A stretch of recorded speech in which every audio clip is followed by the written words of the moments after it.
Hello and welcome. Welcome to day 3 of our training. I am so excited to be welcoming people in to more wonderful strategies to help empower the moms out there and the kids and the families out there to help you feel more confident and empowered at home and at work. So I am glad to welcome people, and I see Eileen already joining us, and I am so happy to be welcoming people in. If you are, I want to mention also, if you're joining us on replay, I'm happy to welcome you also. And if you are joining on replay, don't forget to put in #replay and tell us where you're joining us from. So I'm really excited and happy to welcome people, and I'm so glad that we're getting to our 3rd day because we're doing lots of strategies, and I'm giving you lots of ideas of the types of solutions that can help you and your family become more empowered and get out of that stress cycle, that always feeling like you're catching up and that you're behind things, and that there's more to do than you have energy and time for.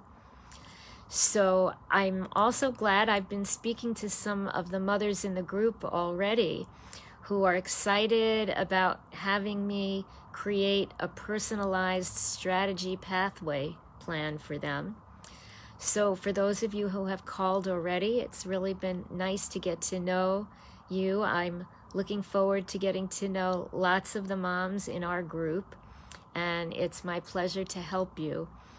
As I've been saying, I really want mothers in our group to know that you're not isolated, you're not alone, you're not experiencing this stress by yourself, and there are answers to help support you and make you the strong, empowered mom that you'd really like to be. And what I like to tell the moms, and I know we all know some mothers who seem calm and really set and not stressed like many of the other mothers. And if you're feeling like you're just surviving and you're not at the point where you're that calm, peaceful mom that you'd like to be, you're really just a skill set away. There's a bridge between where you are, where you'd like to be. And I'd be happy to help you create that personalized strategy pathway to help you and your family get where you'd like to be. So again, I'm looking forward to getting to know all the moms in our group. And I do have a special offer only for the mothers who are participating in our 3-day training. So if you are interested in that pathway and having me help you create that strategy pathway, make sure that you give me a call and set up an appointment. I'll be putting a link in the chat sometime later during our training today. So make sure you reach out to me if you're interested, because I do have a special offer only for the people who are doing the training. So do make sure that you reach out. If you find that my calendar is booked up, just let me know in the chat in a direct message, and I will make sure that I do set up a convenient appointment for you at a time that works for you. So again, I want to welcome everybody to our 3rd day of our Eliminate Your Mom Stress and Support Your Child's Success. We've really accomplished a lot, and I want to congratulate the moms who've been working to empower themselves and their families. So on the first day, we talked about how motherhood is complicated and stressful, and we really aren't prepared for it beforehand. There's really no training. And the old paradigm that that's just the way motherhood is, that's just the way you have to be for the next 18 or 20 years, is just not true anymore. There are many strategies and solutions and hacks and tips and secrets that are available, at least that I can make available to you. So I'm happy to do that for you. On the first day, I shared some simple strategies that you can implement just to make your day a little bit lighter already. I talked about my moments of joy technique and an easy breathing technique, just to really start breaking that stress cycle. And yesterday I talked about creating caring boundaries, which help make you more accessible and more productive. And again, I talked about how creating caring boundaries is a productivity tool, it's a self-care tool, it's a time management tool, and it's a stress prevention tool. So it's one of many, many strategies that I talk about with parents that can really make your life better and your children's life better, your family better. So those are the types of things that I like to talk about and share. And for the first 2 days, I talked a lot about what moms can do, what parents can do in their lives. But today, I want to talk about a particular strategy where we can help support our children. And that's creating internal motivation in our children. I like to talk about it, I like to call it creating heartfelt responsibility. So creating skills in our kids where they know what's important to do and they take pride in what they do. They're not kids who need to be yelled at or punished or given consequences to get things done. But they learn to have an internal compass. They learn to make good decisions in their lives. And they're kids who will help around the house without your having to yell at them. I like to think about a few particular types of tasks that kids often need to get yelled at in a lot of homes, and it's often a struggle. So one is getting kids to clean their room, a second is getting kids to help around the house, and a third is getting them to do their homework. And we really want to have our kids used to doing those, and for them to really have heartfelt responsibility, for them to know that those are tasks that they need to get done and that they want to get completed and that they feel pride in doing them. Because when you have to yell at your kids, when you punish them, they're really not excited about doing what they're doing. At best, they're really complying. You're building compliance. If you yell at your kids or if you have to punish them for not doing their chores, not helping around the house, if you have to yell at them, they're really angry that they're being yelled at, and you're not building motivation. They're not getting yelled at and then saying, "Oh, now I'm really excited. I can't wait to do my chores now." That's not what's happening. So we really want to get away from that parent-driven, fear-driven technique of yelling at our kids, of giving timeouts, because the bottom line is they really don't work. If timeouts worked, parents wouldn't have to keep giving kids timeout over and over again. It's because they really don't work that parents tend to do it again. And there are kids who kind of get the reputation and they get used to knowing, oh, I get timeout all the time. And what that does is it really interferes with a kid's self-esteem. They get used to being labeled a kid who gets time out and has to sit on the side. And again, when we yell at our kids, we're not creating motivation. What we're really resulting in is kids who just do the bare minimum so they don't get yelled at. We are, as humans, by nature, lazy. And if we're not motivated to get a job well done, we often do the least we need to do, the minimum we need to do to get credit for doing a job. And when we use fear-based techniques on our kids like that, that's usually what happens. It's when kids have a heartfelt responsibility and they care and they want to do a good job and they have pride in what they do, that they really do that good job that we'd like to see. So again, if timeouts worked, we wouldn't have to keep doing it over and over again. And when you're yelling at kids and punishing them, you're paying attention to what they're doing wrong, not attending to them doing the right thing. And sometimes kids actually enjoy getting any attention. Some kids feel a power when they get yelled at. They're like, wow, I really riled my mom up. I really got her attention now. So it doesn't always work in our favor. And what happens is when you put kids in timeout, they're not really getting the lesson that we think.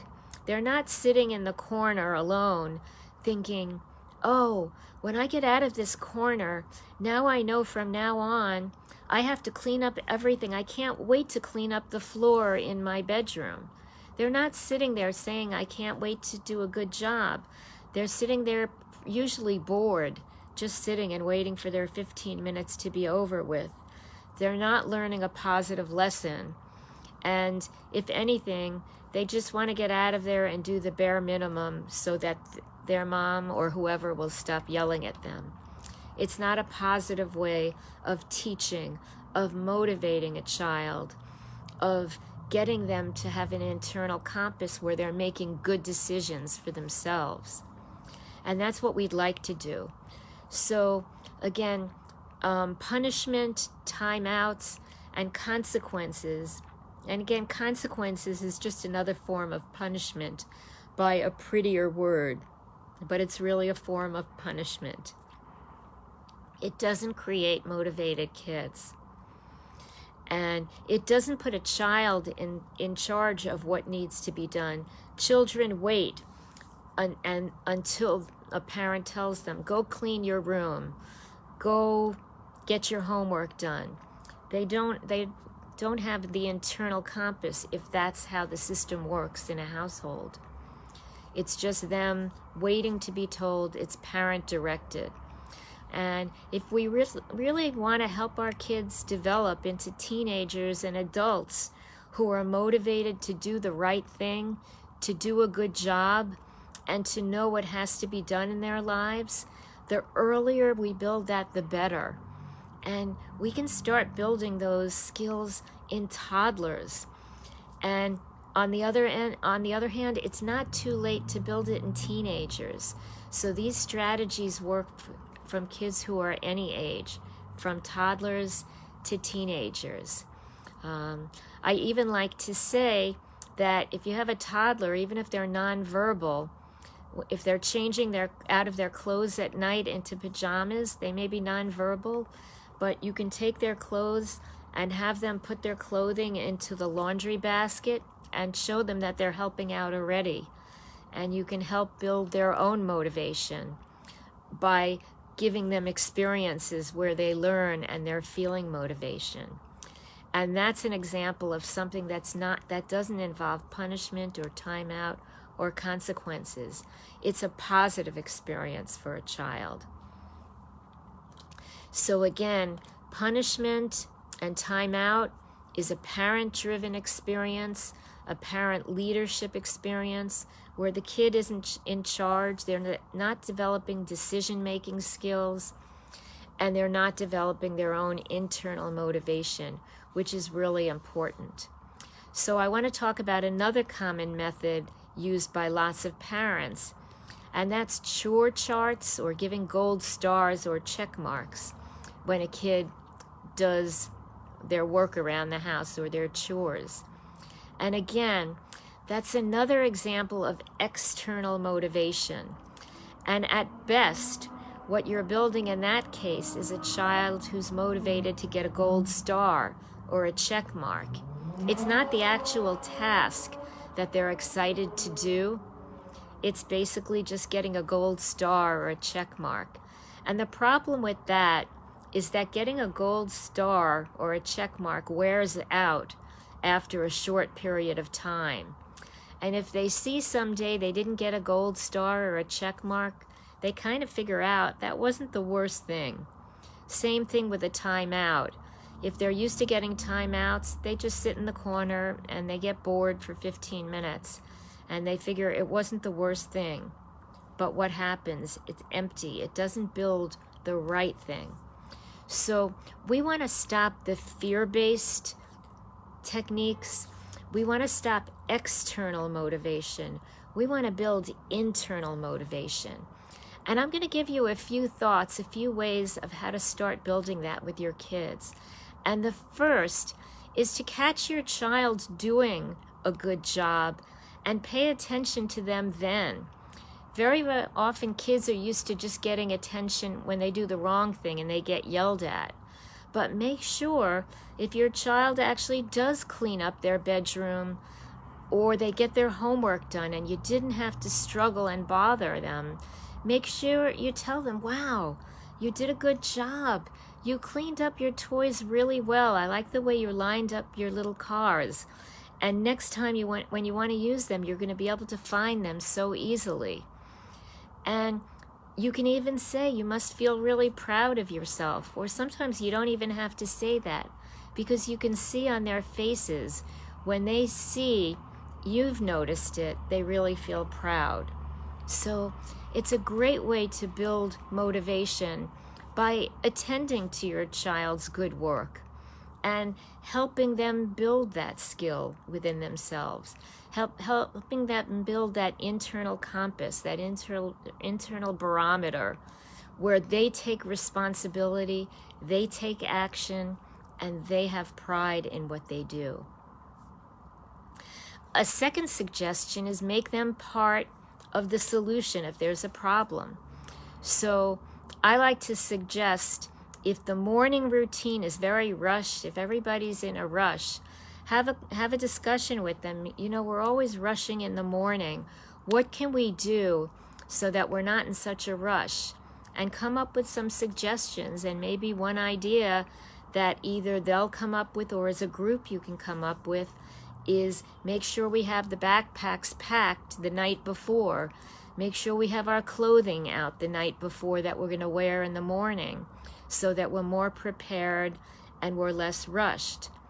And by discussing it as a solution, and your child really buys into it because they've been part of the discussion, as opposed to a parent yelling at the kid the night before, Johnny, get your backpack ready for the morning. Johnny, get your clothes out.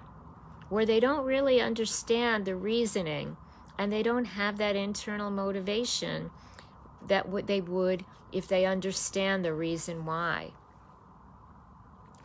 So those are important techniques. A third one is one that's a little bit more complicated, and I sometimes talk to moms and explain how to do this better. But I'm a big fan of family meetings, because we can really talk about family teamwork and what we can all do together to contribute to our family, contribute to our home working well and our family working well. We can talk about all the things that need to be done in the house and who does what, because we're all a team. And sometimes I even say at your family meeting, make sure you do a high five and everybody says Jones family or Smith family. Everybody feels like a valuable member who contributes to the family team. And I like to use the example, the types of things that commonly need to be done around the house. Breakfast. Somebody has to arrange for lunch, whether people are eating at home or going to school or out to work. Somebody puts the dishes out for dinner and cooks dinner and clears the dishes. Somebody has to do laundry.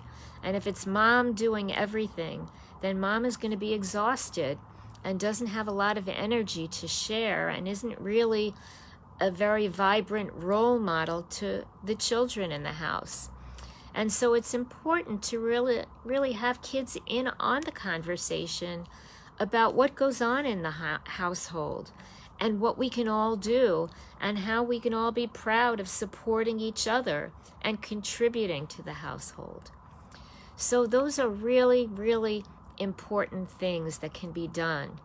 Eileen says, I love family meetings. Eileen does family meetings. That's great. It's great. I love to hear when people implement family meetings.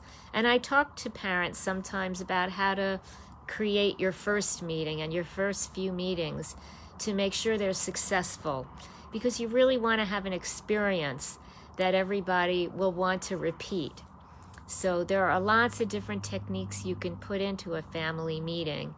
That's really beyond our conversation today, but I am happy to discuss it further with anybody who'd like to know more. In fact, I did a video on family meetings in our group a few weeks ago, and I do have one in YouTube as well. So you're welcome to look at those videos, and I'm happy to discuss the topic with anybody who'd like to call. So again, we want to really build internal motivation in our kids. It's such a gift to give our kids that lesson of internal motivation, because it really isn't just for the day or the week or the month.